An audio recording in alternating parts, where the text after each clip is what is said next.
Welcome to the Dream Journal from the studios of KSQD in Santa Cruz. The Dream Journal is a weekly show where we explore the power of nighttime dreams through conversations with dream experts and with you.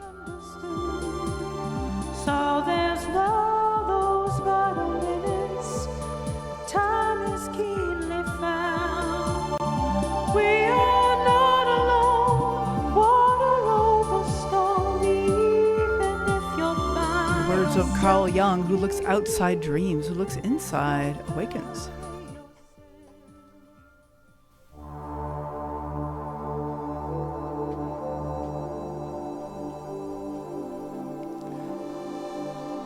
Today's music is called Melancholia. Stumbling towards the light, using shadow exploration and Tai Chi, our guest today, Bill Judge, is on a personal journey guided by his dreams.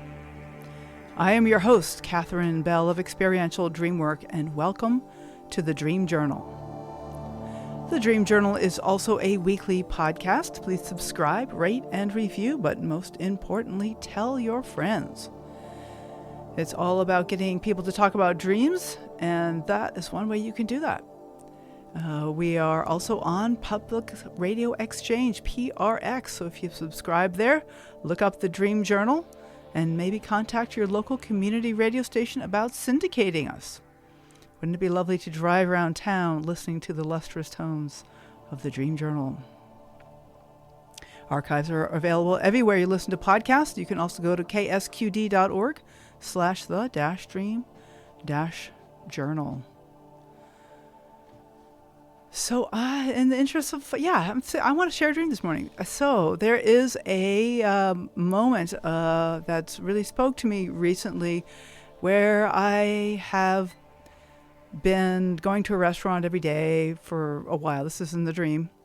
And I get this idea that I should be tipping the server, the woman who's been helping me. And it turns out she reminds me of Molly Malone from his Darker Materials. But I'm so worried about tipping her that I don't recognize who it is. I don't really realize. It's just kind of in passing in the dream. And then as I explored this dream with my dream coach, he suggested maybe she doesn't need your money. Maybe that's not what it's all about. And when I felt into that and just turned toward her, it was like a connection, beautiful connection. There was just this wonderful feeling of being served. Is there a way that the universe serves me? And what a serving I have had lately of the universe. Well along finishing my first book, getting ready to send it to the developmental editor. Woohoo! And I'm well served by the universe. And, it doesn't need me to pay it. I do what I do, and that is how I am in the world. So I'd like to say hello to our guest,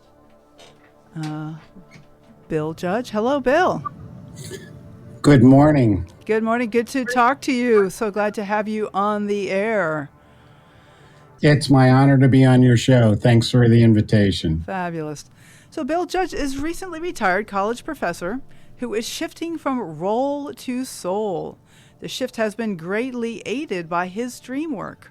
While always a curious adventurer, his current focus is living more in the present moment, exploring his shadow, playing Tai Chi, serving in the men's movement, and embracing life's mysteries. So I met Bill. I met him at the conference in Ashland in June. I was curious to hear what about some of the highlights of your spiritual journey? Yes, thank you. Well, of course, it's not simple to summarize that, but it's something I've been engaged on for quite a while. I was born into a very religious mainline Protestant family, but the journey didn't deepen much until I hit my 30s. I guess Carl Jung says the second half of the life is the unusual part, and that's certainly been true for me. How do you mean unusual? So you're talking about the second stage? He has these stages, I know. Yeah. So, for example, in my 30s, I took a trip to India and Nepal, and that exposed me to Hinduism and Buddhism, and I was kind of blown away with the experience. And I also started working with a Jungian therapist to work with my dreams. And one of the first benefits of all that was I've always been an introvert, and for whatever reason, when I was a younger man, believed that it's extroverts are uh, a better way of being. I think there And is a cultural and bias for that, for sure. yeah, yeah, Yeah, yeah, uh-huh. yeah. So yeah, the American bias towards extroversion, Yep. and so that one of the gems and all that is for the first time I accepted my introversion, and that was a wonderful gift. So then, moving along into my 40s, adopted two children from Russian orphanages in the late 90s, and there's no way. I think parenting in general is stepping out in faith, and True. certainly parenting children left in a Russian orphanage was made that doubly rewarding and challenging, I might add. So then moving along, I was kind of in a do-it-all phase. I was an endowed professor, I was an engaged parent, and soaking up lots of adventures. For instance, in that decade, I sailed across the Atlantic in 2010 with 5 other sailors, Wow. and that nourished my love of sailing, and also plunged me into the unknown. Sitting out in the middle of the Atlantic Ocean was a humbling and a stimulating experience, I I guess, bet. is what. Wow. So then, now in my decade of the 60s, I retired, and I'm shifting gears and trying to step away from that at all times doing and setting goals and achieving goals, and trying to be a little more focused on the present moment. I love the way you describe that as role to soul. Like we have a role in life, but can we connect with our soul? Yeah. Yeah. I had a 32-year career in academia, and I loved every minute of it. But it's very role defined. It's very specific as to what you do and how you do it, and what is success and what is not. And stepping away from that I kind of dedicated so much time and energy to, it's been an interesting process. Right, right. So what are some of your current spiritual practices? So, of course, dreaming has been integral in the second half of my life. In fact, I had a dream leading up to this interview that I'd like to share, if I may. Please, that'd be wonderful.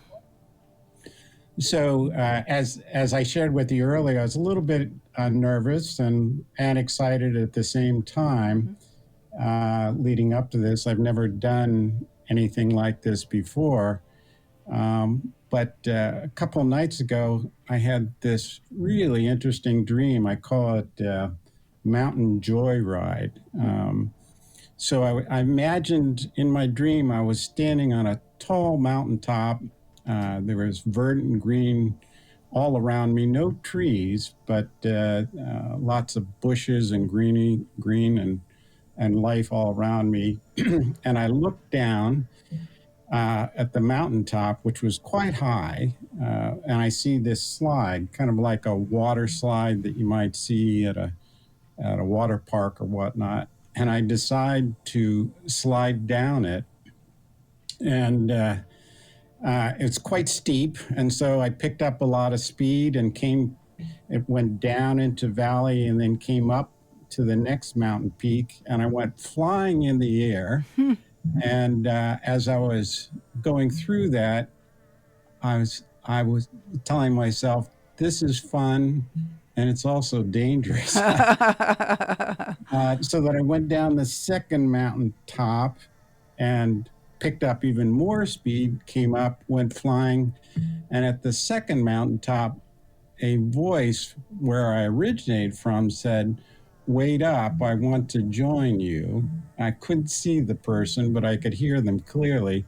So I went down the second mountaintop and then managed to steer myself off the slide onto the third mountain peak. And I was exhilarated and yeah, I was really kind of exhilarated, happy that I wasn't hurt, and also exhilarated with the whole experience. And then I woke up and I took that dream and the few days that since I've had it as kind of an affirmation that this interview can be a good thing. It's kind of dangerous, but also exhilarating. Well, there is a certain amount of flying up into the air. I mean, you're literally flying through the airwaves right now, actually on the radio sense, but Exactly. but even in the emotional sense, I often feel like I'm kind of, I don't know, flying without a net or something. When I'm doing these shows, they're live, so it goes out over the airwaves, and what happens, and there's something very much in the moment about that, and there's something very much about life. Like, you talked about living in the moment, and this little radio show of mine is kind of a little microcosm of being present in the moment, is the way I often look at it. And it sounds like you're kind of getting into the roller coaster ride of it. Absolutely. That kind of reminds me of an article I wrote one time. It was called "Entrepreneurship as a Leap of Faith." What I did was I interviewed over 12 months 4 entrepreneurs in 4 different corners of the United States, how their business was advancing and how their spiritual life informed that. You always hear the expression entrepreneurship is a leap of faith, but nowhere in the literature do they talk about the faith practices or understandings of the entrepreneurs. So I embarked on that, and they all spoke to it being kind of a scary ride, and but that their faith kind of helped them to keep moving forward, such as yourself with your program. Right. And so here are the dreams. And so how do you work with your dreams? I mean, how has that been helpful? Do you have any, you mentioned shadows, that you kind of do some shadow work. I wonder if you want to talk a little bit about that at this point. Sure. Yeah. So I've worked with 2 different Jungian therapists, and they've been enormously helpful. Pretty much every dream that I've remembered since my 30s, I've kept a dream journal where I write it down to kind of remember what it said. I find that working with a Jungian therapist helps me to see things that I might not see. I think it was Robert Bly said, our shadow is like a little bag slung over our shoulder. Everyone else can see it, but except for us. And so I found that Jungian therapists to be really helpful for me to explore the contents of that bag slung over my shoulder. Oh, interesting idea that everybody else can see our shadow, but we really can't see it. Right. Interesting. And so do you look for shadows in dreams, or how do dreams help with that process, or how have they helped you? I don't know if you have an example you'd like to share, or just in Yeah, general? Yeah. in my waking life, I found that whenever I react emotionally to something out of proportion to the situation, Mm-hmm. there's something, I've got some shadow in that. Um, and I've learned to recognize that in my waking life. In my dream life, it tends to show up as uh,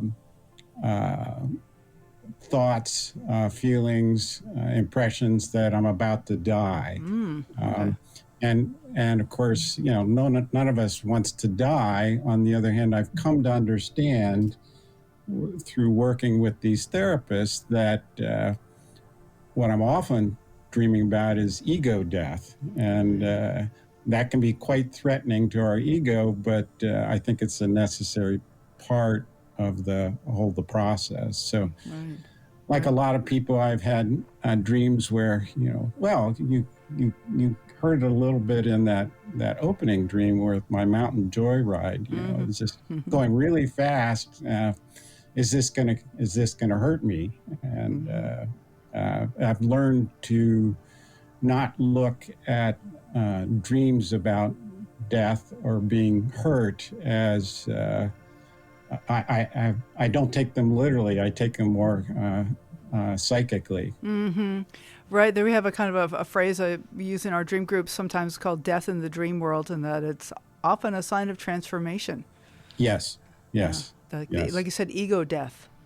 yes, yeah. Mm-hmm. Exactly. Right. So I'm wondering if I could go back to your dream. I'm getting a little bit of a hit on one of the parts of your dream. It's okay for me to comment on that? Uh, you mean on the Mountain mountain joy. joyride? Yeah. Yep.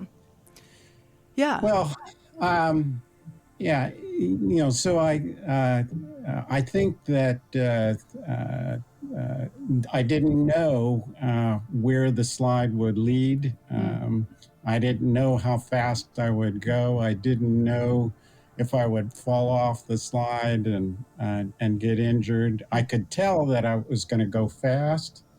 Um, but I guess there's a little voice in me said, "This is good. Go for Right. it." And Right. so part of this has been learning to hear that small little voice in you to go for it. Well, that's one of the things that really struck me about that dream is that you paused, like you did one ride, and you could have said, "Oh, that's enough. I'm not going to ever do that again. That's dangerous."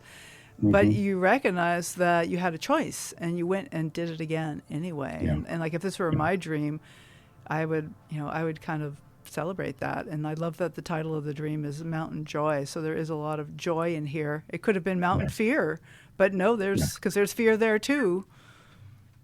That's right. But it That's was right. the joy that you focused on. I love that. Let me share another dream that's kind of been pivotal in my Please, life. that'd be great. The I had a recurrent dream over and over and over again, and this was actually quite a pleasant dream. It was, I call it my Seduction Series. I would have dreams about beautiful women trying to seduce me, and through working with that, I came to understand that I desired more intimacy in my life, in my relationships with my students, with my family, with my friends. And what's been interesting is as I have more intimate relationships, those dreams just kind of faded away. But I've one of the things I've learned along the path is that recurrent dreams come back again and again when the soul is longing for something, and the recurrent dreams only went away when I started moving to deeper intimacy with all my relationships. So there was something that your psyche was craving. I think I hear you saying, And when you started to get it in waking life, then the dreams faded away. Yes, yes. Okay, yeah. So, Another go ahead, please. another resource that I really found helpful is reading about dreaming. Had the good fortune of coming across the book called Mindful Dreaming by David Gordon. He's actually a Jungian therapist in my area in Virginia here, and that book was really helpful in helping me to see, how dreams can be used to honor your path and redirect your energies and deepen your life. I don't think I know that one. That's great. Yeah. So do you want to say a little more about that whole process, what mindful dreaming is, what it is to you in particular? That's what I'm mostly interested in. Yeah. So the one of the biggest things I took away from that is, at first, dreams were kind of an interesting diversion. It's like, oh, what's here? Where's this going to lead? But I'm trying to lead a more mindful life, and I've come to believe that our dreams are almost messages from our soul communicating where we need to go. And when you write it down and you work on it and you think about it, it brings about some more mindfulness. We're in a mindfulness craze right now in this country, and I think that's largely a good thing. But my dreams have made me more mindful on the day. I guess the way it's been most helpful to me is I notice things that I wouldn't have noticed if I hadn't tried to work with my dreams. Okay. Right, because the dreams, of course, are in there all the time, whether we pay any attention to them or not. And even those of us like you and me who write down our dreams, there's many, many more that we just don't write down because we don't know about them. We're asleep. Right. We sleep right through them. And so there's something that they are doing there, and yet I think what you're saying, and I totally agree, is that we can enhance the whatever work they're doing by working with them in waking life. Let me share another dream that Great. was kind of pivotal in my path. I call it my concrete wave dream. I was let me back up a little bit. I was a professor of strategy and leadership during my career, and I'm really good at looking out, seeing the big picture, setting goals, working towards making those goals happen in the future. The problem with that is you tend to lose the present moment. And so the reversed phenomena happened with the mindful dreaming. So I was thinking about I can be so fixed on a future goal that I'll lose the present moment. So I was working on, well, how can how can I learn to go with the flow? Well, I was presented with that concrete wave dream, whereby literally an ocean wave is encased in concrete, and it was presented to me, and I started chipping away at it in my dream, and the water started trickling out, and that was an instance where in my conscious life, I wanted to learn to go with the flow more. And then that dream kind of presented a dream that kind of creatively encapsulated all that. And I found that in situations where I'm just too focused on the goal and the future, I remember the concrete wave, and that helps me to flow with the situation. Yeah, so you started to chip away at the concrete of the wave, and it started to leak out. So what happened at that point? Well, as I worked with that dream in my consciousness, it got easier to live in the present moment, to go with the flow. and that image has become a mantra of sorts, trying to go with the flow and learn from water. I think water can be a great metaphor for so many things in life. Absolutely, right. And to have it encased in concrete is highly unnatural for water. So Right. that's beautiful. Would this be like a kind of a shadow dream in that that the whatever water is for me is encased in concrete? Like there's a sense of rigidity, or maybe locking Yes, something in. Yeah. that's right. Okay. That's right. And I've also used dreams to help me understand what's happened in the past. One time in my career, my dean asked me to do take on a special task for him. It was basically, he wanted me to do some dirty work that he should have done. And he had me do it, and it was necessary. So I took it on, and then after that, after I achieved the three things that he asked me to do, he fired me and from the task. And what was interesting is I had a precognitive dream in the middle of all that basically I was in a situation where I was balancing precariously on some high blocks and then getting knocked down and getting injured after balancing on them. And I came to understand that was kind of a warning for my dream life that, you're in dangerous territory here. And at the time, I entrusted him implicitly and fully, and the dream was warning me this guy might not be so trustworthy in this situation. Right. Well, yeah, after fulfilling his needs and then he fires you. So yeah. So there's a nice interplay between my conscious life and my unconscious life. And of course, lots of times I get dreams and I have no idea what it's about. But and sometimes it stays that way, and sometimes there's an aha moment. Yeah. Well, I've learned to trust that. Like sometimes the dream's chipping away at something that I don't even know is a problem yet. Right. And right. so, but I trust the dream, and there's something happening there that's valuable.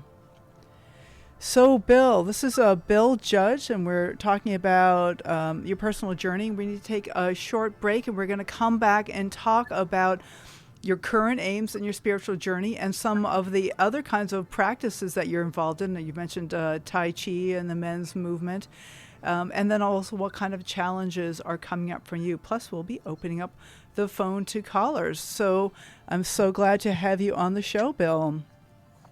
It's lovely to be here. Thank you. All right. Well, we are broadcast live from the KSQD studios in Santa Cruz and co-broadcast live in San Jose by KCXU.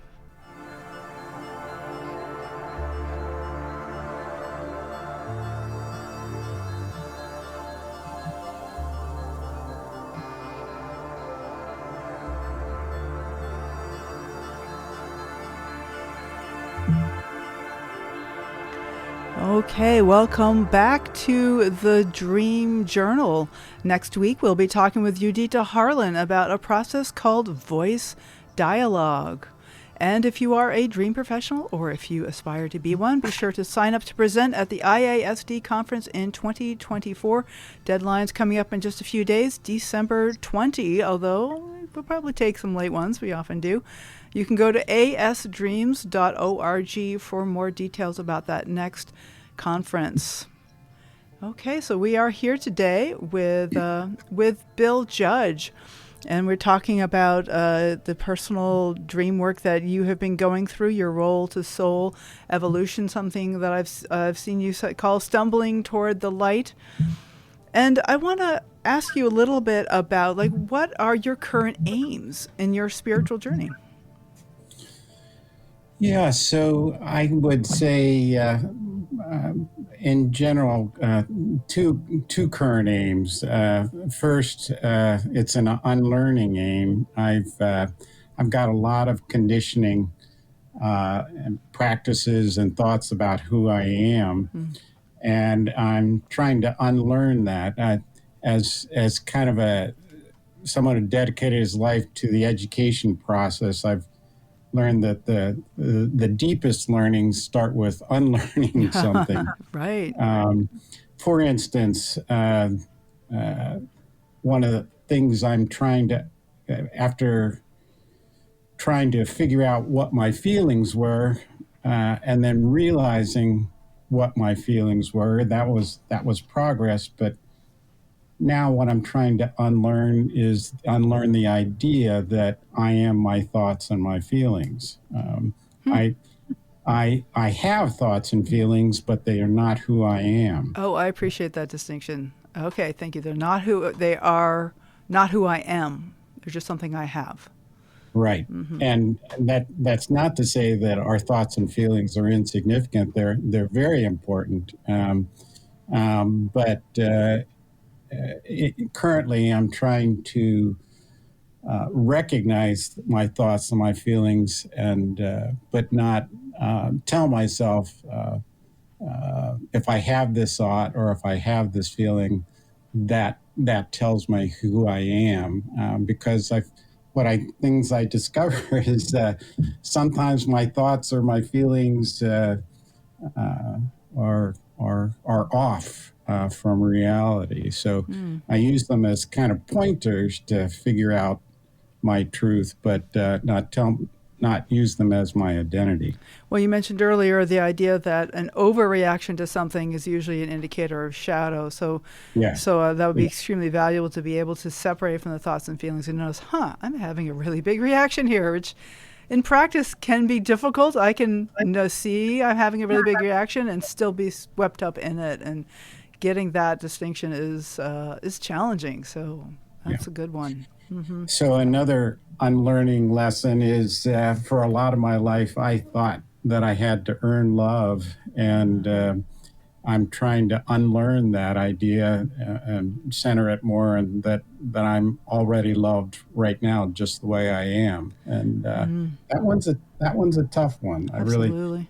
I was my culture really told me if you do these things, you'll be lovable, and if you don't, you're not. And so I'm trying to let go of that idea of earning love. Absolutely. Yeah. I don't know if you heard my dream at the top of the hour.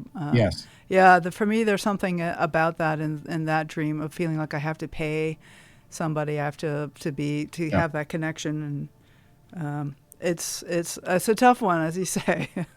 Yes. Yeah.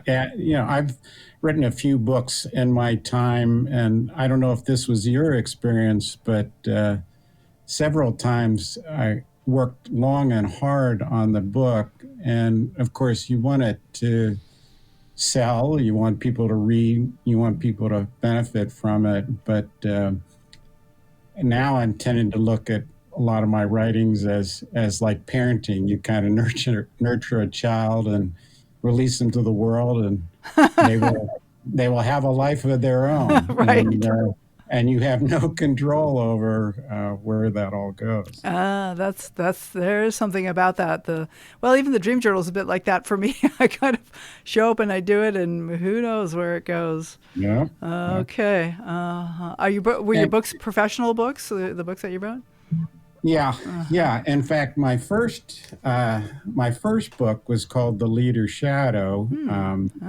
And that was a book that I undertook. There's a lot of things written about things that leaders have to do, and that's certainly the case. And a lot of business schools and schools on leadership everywhere that focus on things people have to do in order to lead effectively. And that's what I would call the competencies required to be an effective leader. And that's unquestionably important and can be taught. But there's this other component of leadership called character. And everyone acknowledges it, but it has not been studied or written about much. And so in 1999, I wrote a book called The Leader's Shadow, where I basically interviewed 50 CEOs and tried to get at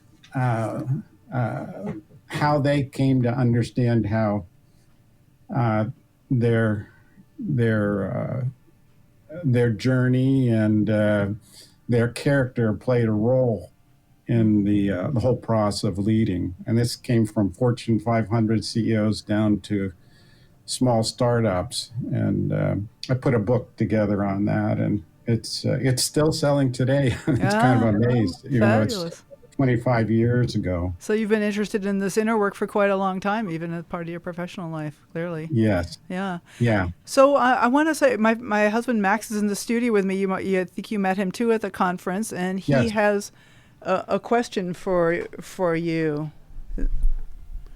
Yeah, hi. Hi, Max. So my question is, it sort of shows my ignorance. What is the men's movement? How organized is it? How hierarchical is it? What is it? Sure. Perfect. Yeah. So, that's a big question and interests me a lot. The men's movement is, first of all, there's no one set organization, idea, group of men that exists. But it basically arose from the realization that men get a lot of their emotional and spiritual needs only from women. And that's cultural. And one of the beauties of the men's movement is that men interacting with other men deeply, intimately, can yield a whole new vista to explore and celebrate and benefit from. It typically manifests itself in men's groups. It's not any formal, basically the agenda is defined by the men themselves, but typically it's a group of guys getting together, talking about what does it look like to be a healthy man, and supporting and challenging each other in addressing that question. That's really valuable. And so that's something that you're involved in. You mentioned it in your bio that you're involved in the men's movement. And is there a particular book or something that you could recommend? Like if people want to, men want to start up their own groups, if they're... There are several books. I was first introduced by Robert Bly, the gentleman I mentioned about the bag hanging over your shoulder. Robert Bly, I don't know if he's still living today, was a poet and became interested in channeling male energy in healthier directions other than getting drunk or how many female conquests you have, or only talking about sports. Right. It was an alternative to that. My current involvement is with the Illumin organization. That is an organization that sprung out of Richard Rohr's interests in healing the male psyche. A lot of the people behind the men's movement are troubled with what they see as dysfunctional male energy in our society. For instance, what is it? Something like 80% of people behind bars are really troubled men who grew up in dysfunctional homes and often committed violence. And there's a belief in the men's movement that men get important and valuable intimacy with women, but there's something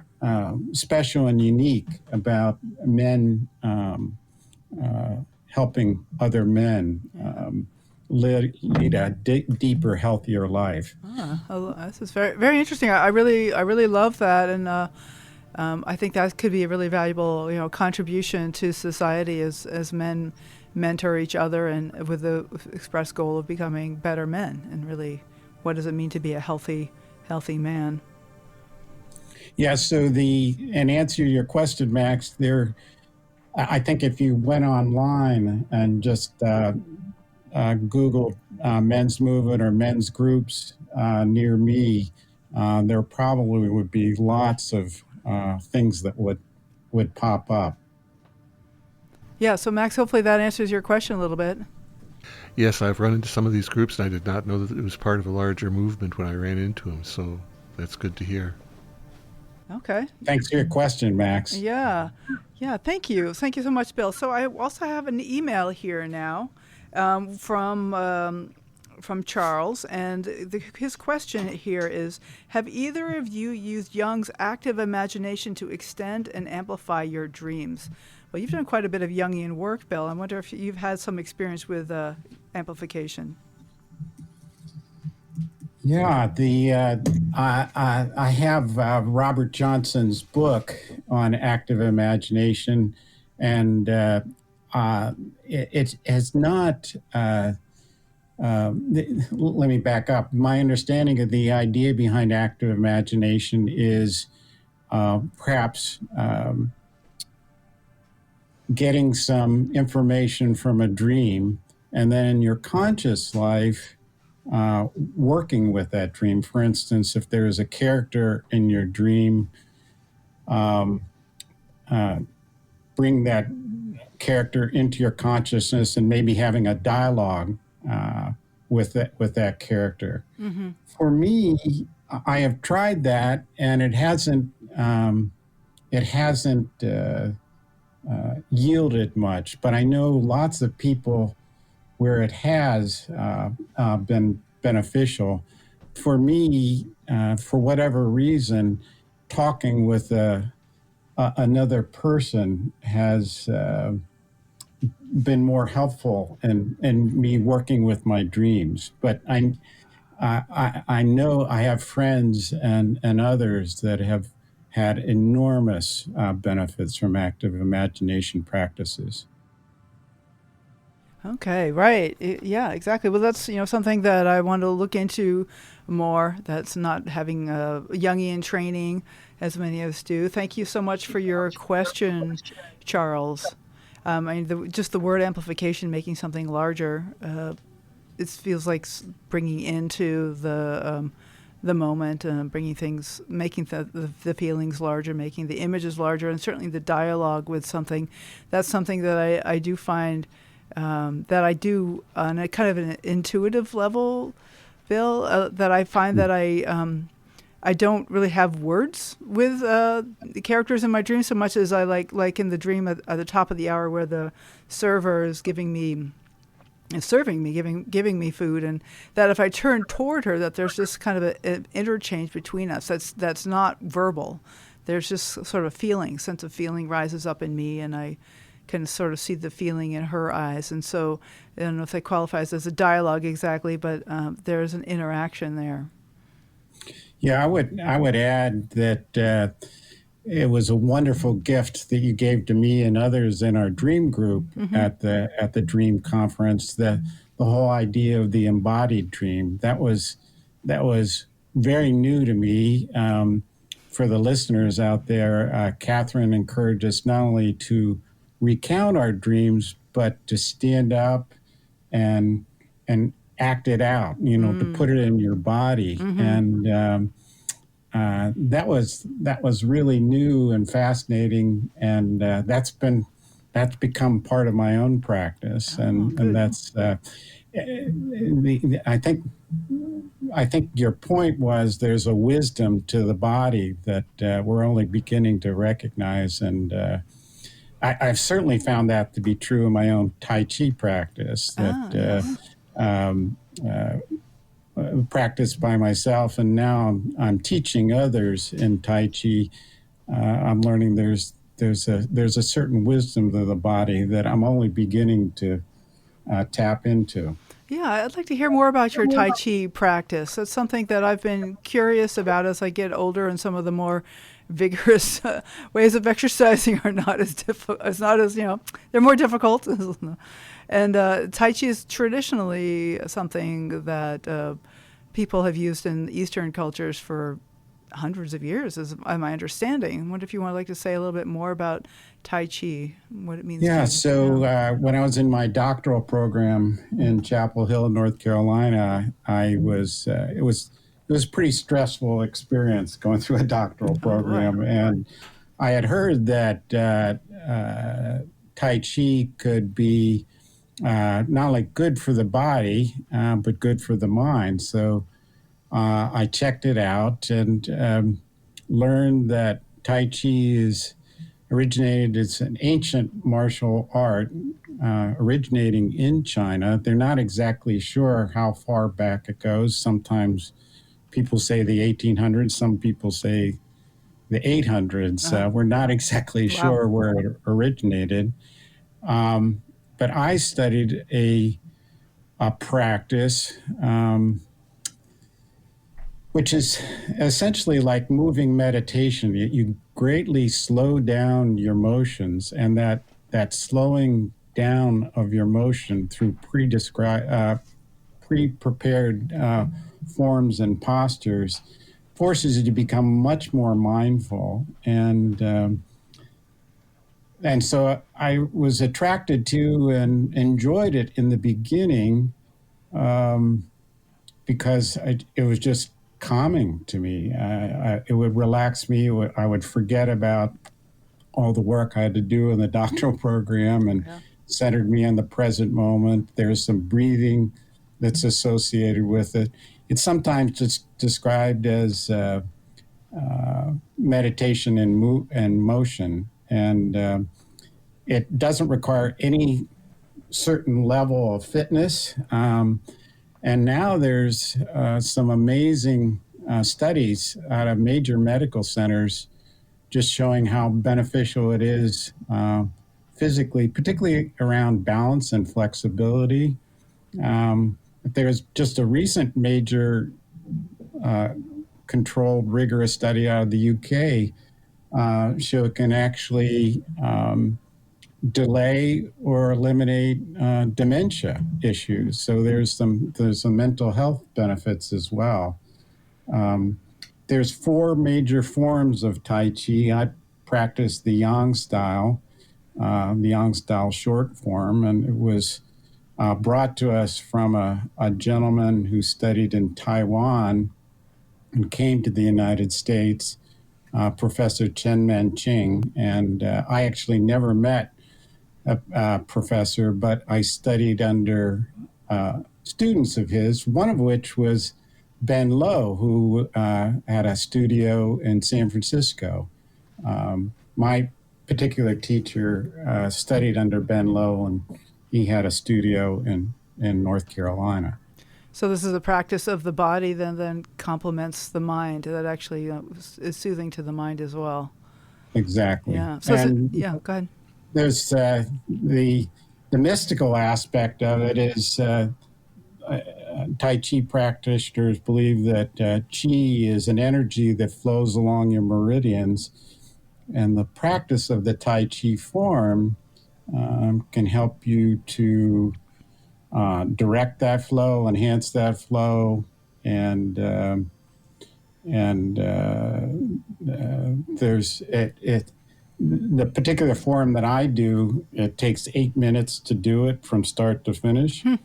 The saying is 8 minutes to practice and a lifetime to master. I've been doing it for decades, and it's like layers of the onion. After you peel away one layer, there's another layer, and it can be it's my body seems to like it and my mind seems to like it, so I'm still doing it. Okay, I love that. So, Bill, as we wrap up the last few minutes of the show, I would love for you to share some of your current maybe challenges or inspirations on your spiritual journey. Like, what are you looking forward to, and are there like encouragements to offer the listener? Well, I mentioned an ongoing one. I've noticed that when I'm tired, I tend to revert back to old habits and ways of thinking. So making sure that I'm rested and relaxed is a good thing, and learning to pause when I'm tired or angry or want to say that unkind word. I'm learning to pause that more. But the big one is the big learning that I'm working on is learning to take responsibility for myself and letting go of outcomes beyond my control. I mentioned earlier, adopted two children from Russian orphanages. It's been a roller coaster ride in that experience. I wouldn't trade it for anything. But as a parent, it's been hard to learn how to just not try to protect my children, just letting go of whatever will be, will be. Mm-hmm. And I find that's an ongoing challenge as a parent. I'm an empty nester. They're out on their own. Right. They're lovely young adults. But a current challenge is just to let them lead their life and not try to protect them or guide them too much. And Right. that's an ongoing opportunity for me to learn. I know that one for sure, as my child for sure. So I hope you've enjoyed the roller coaster of this ride, Bill Judge. And do you have a way for folks to contact you, or would you like them just to contact me and I'll get them in touch with you if someone wants to follow up? Yeah, that'd be fine if anyone wanted to contact me on my email. Okay. That would allow us to asynchronously connect. Should I give my email? Yeah, please. That would be great. It is wjudge3 number 3 at gmail.com. WJUDGE3 at gmail.com. Fabulous. Okay, well, thank you so much, Bill. It was a pleasure to connect with you, and I hope to see you at future conferences, and whether I do or not, all the best in your practices and your evolution as you go forward. Thank you. This has been a wonderful opportunity. I appreciate you having me on your show. All right, take care. Bye now. Bye. Okay, well, thank you all for listening. The Dream Journal is produced at the studios of KSQD in Santa Cruz. We are live every Saturday at 10 a.m. Pacific at ksqd.org. The podcast is released on the Monday after the show. It keeps us growing when you subscribe, rate, and review. I'm Catherine Bell. Find out about my dream coaching practice at experientialdreamwork.com. You can email me at catherine@ksqd.org. Catherine is KATHERINE at ksqd.org. You can follow Experiential Dreamwork and hashtag The Dream Journal on Facebook and Instagram to find out about upcoming shows. I'd like to thank Rick Kleffel and Tony Risamano. And the music, the intro is called Water Over Stones, and this new outro song is called There's a Dot on You, both by Mood Science. Tomorrow morning when you wake up, take a minute to write down your dream and bring it to the next Dream Journal.